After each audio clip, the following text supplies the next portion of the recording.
Hello. അപ്പോൾ ഒന്നാം പെരുന്നാൾക്ക് കൊടുക്കുമ്പോൾ അത് വീട്ടിൽ ചോറും കുത്തിയിരുന്നോണ്ട് രണ്ടാം പെരുന്നാൾക്ക് റിലേറ്റീവ്സിൻ്റെ വീട്ടിലൊക്കെ പോകാൻ വിചാരിച്ചായിരുന്നു. അവിടെ ചെന്നപ്പോഴാണ് ഇവിടെ കോട്ടക്കൽ പുത്തൂർ ഇങ്ങനെ ഒരു എക്സ്പോ നടക്കുന്ന കാര്യം അവർ പറഞ്ഞത്. അപ്പം തിരിച്ചു വരുന്ന വണ്ടി നേരെ അങ്ങോട്ട് വിട്ട് ബ്രദറിനെയും ചാക്കിലാക്കി ഇത് അപ്പോൾ അത് അവിടെ ചെന്നപ്പോൾ അവിടെ ഫുൾ പണിയൊന്നും കഴിഞ്ഞിട്ടില്ല. താജ്മഹലൊക്കെ ഉണ്ടെന്നാണ് പറഞ്ഞു. പക്ഷേ താജ്മഹലൊന്നും പണി കഴിഞ്ഞില്ല. അപ്പം ഞങ്ങൾ ഓരോ കാര്യങ്ങളൊക്കെ ഇങ്ങനെ ജസ്റ്റ് കണ്ട് കണ്ട് കണ്ട് നല്ല വലിയ ആനൊക്കെ ഉണ്ട്, ആർട്ടിഫിഷ്യലാണെന്നു.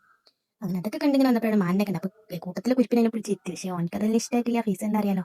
ഇത് ഇവരെന്താ ഉദ്ദേശിച്ചതെന്ന് എനിക്ക് മനസ്സിലായില്ല. പക്ഷേ കൊളായിക്കണം, ഇതിനെന്തെങ്കിലും പണികളൊക്കെ ഉണ്ടാകുന്നറിയില്ല. പക്ഷേ ഇത് നല്ല രസമുണ്ടായിരുന്നു കേട്ടോ. ഒരുപാട് വെറൈറ്റി നമ്മളെ പാരറ്റ്സ്, തത്തമ്മകൾ, ഇതിൻ്റെ പേരൊന്നും എനിക്കറിയില്ല. എന്നാൽ ഈ ആൾ എന്തൊക്കെയോ പറയുന്നുണ്ട്. പച്ചക്കറിയാണോ എന്താണോ എന്തോ എന്തൊക്കെയോ പറയുന്നുണ്ട്. ഞങ്ങൾ അങ്ങോട്ട് നന്നായിട്ട് സംസാരിച്ച്. അപ്പോൾ അതുകൊണ്ട് എന്തൊക്കെയോ പറഞ്ഞു. പിന്നെ ഇവരൊക്കെ കാണാനുള്ള മഞ്ചിട്ടാ കളർഫുൾ ആയാലൊക്കെ ഉണ്ട്. പിന്നെ എന്താ ഈ ഐറ്റം നമുക്ക് പിന്നെ ആ പത്തിട്ടും അല്ലാതെ പോലെ കാരണം പേടിയുള്ള സാധനമാണേ. ഇതിനെല്ലാം ഭയങ്കരമാണ്, എനിക്ക് ഭയങ്കര ഇഷ്ടമായി.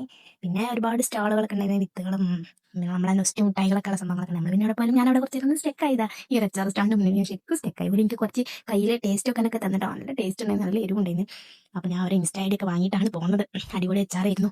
പിന്നെ അങ്ങനെ നമ്മൾ തിന്നാൾ കണ്ട പിന്നെ അങ്ങനെയാണല്ലോ അവിടെയൊക്കെ സ്റ്റെക്കാവും. പിന്നെ ഞാൻ എൻ്റെ കൂടെ ഉള്ളവരൊക്കെ തേടി പിടിച്ച് വന്ന് കണ്ടെത്തിയിട്ടാണ് പിന്നെ പോകുന്നത്. പിന്നെ ഇവിടെ ഒക്കെ വന്നപ്പോൾ എനിക്ക് ഒറ്റ ലക്ഷ്യമുള്ളായിരുന്നു. പണ്ട് നമ്മൾ നിലവിളിച്ചിറങ്ങിയ റേറ്റ് ഉണ്ടായിരുന്നല്ലോ, അതാ ഈ മുതലൊന്ന് ട്രൈ ആക്കണം.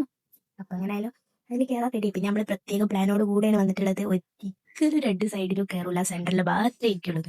എങ്ങനെയായാലും ആ ചെറുത് കയറിയപ്പോൾ എത്ര കലറിയിൽ ഇതിൽ കയറുമ്പോഴുള്ള അവസ്ഥ അങ്ങനെ ഊഹിക്കാളല്ലോ. നമ്മൾ വീഡിയോ എടുക്കാനുള്ള ഒരു മാനസികാവസ്ഥയിലല്ലേ. അങ്ങനെ അത് കയറി അലറി വിളിച്ച് കൂകി വിളിച്ച് സീനാക്കി എന്തായാലും നമ്മൾ അടുത്ത ഐറ്റത്തിൽ കയറിയിട്ടുണ്ട്. അപ്പോൾ മൂവ് ചെയ്യുന്നതിന് മുന്നേ ചിരിയാണ് ഇതൊക്കെ. പിന്നെ നമ്മൾ അത്രയും പേടില്ലാത്തൊരു ടീമിനെ കണ്ട് അവരെ കണ്ടപ്പോൾ പിന്നെ സമാധാനമായി. ഇത് അവർ കരഞ്ഞുകൊണ്ട് കണ്ണും കടിച്ചോണ്ടാണ് പറയുന്നത് വീഡിയോ എടുക്കല്ലേ. ഞാനറിയുമ്പോൾ ഞാൻ വീഡിയോ കൊടുക്കും.